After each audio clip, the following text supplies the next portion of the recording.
দর্শক, বন্যা পরিস্থিতির আরো খবর জানবো আমরা। খাগড়াছড়ি থেকে অপু দত্ত যুক্ত হচ্ছেন, ভোলা থেকে ছোটন সাহা যুক্ত হচ্ছেন। এখন যে অবস্থা ভোলার উপকূলের বলা যায়, এখন সকালে যে জোয়ারের পানি উঠেছে, সেই পানি কিন্তু এখন নামা শুরু করেছে। বলা যায় যে একেবারে বিপদসীমার নিচেই রয়েছে, তবুও বেশ কিছু এলাকায় জলাবদ্ধতা রয়েছে এবং দেখতে পাচ্ছেন যে এখনো বেশ কিছু এলাকায় জলাবদ্ধতা সৃষ্টি হয়েছে এবং যারা উপকূলের মানুষজন রয়েছেন তারা আমাদেরকে বলছিলেন যে এই পানি কিন্তু আবার বিকেল নাগাদ উঠবে এবং ওঠার পর যে সমস্ত নিচু এলাকা রয়েছে বাঁধের বাইরের, সেগুলো কিন্তু আবারও প্লাবিত হবে, মানুষজনকে আবারও পানিবন্দী অবস্থায় থাকতে হবে।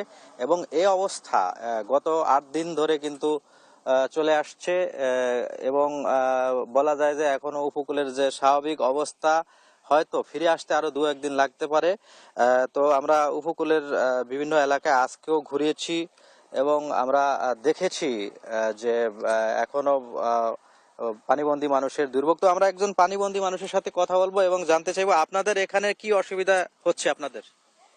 আমাদের সকাল বিকাল 2 বেলা পানি ওঠে, আমাকে খাদ্য খানার কোনো সুযোগ নাই। আমাদের সরকারে কোনো সাহায্য বলে না, আমাকে ছেলে মেয়ে স্কুল মুক্তবে যাইতে পারে না। পানির জন্য আমরা ঘর থেকে কোথাও বাইরেতে পারি না।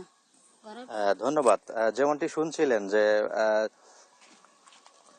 যে অবস্থাটা সৃষ্টি হচ্ছে, যে পানিবন্দী যে সমস্ত মানুষজন রয়েছেন তারা যে বলছিলেন যে এই এই পানি উঠে থাকার কারণে তাদের যে অসুবিধার সৃষ্টি হচ্ছে সেটি চলমান রয়েছে এবং এটি 9 দিন ধরেই চলছে। তো জেলা প্রশাসন থেকে বলা যায় এখনো দুর্গত এলাকায় ত্রাণ সহায়তা দেয়নি।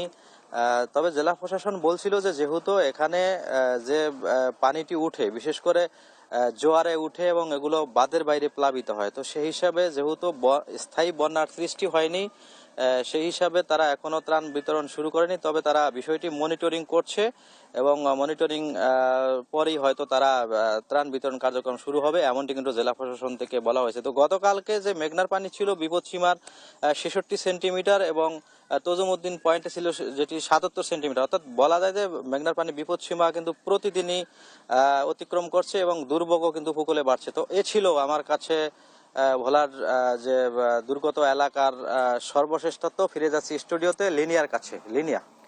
অসংখ্য ধন্যবাদ আপনাদের দুজনকে আমাদের সঙ্গে যুক্ত হবার জন্য। দর্শক, খাগড়াছড়ি ভোলা থেকে বন্যা পরিস্থিতির খবরাখবর জানাচ্ছিলেন আমাদের সহকর্মীরা।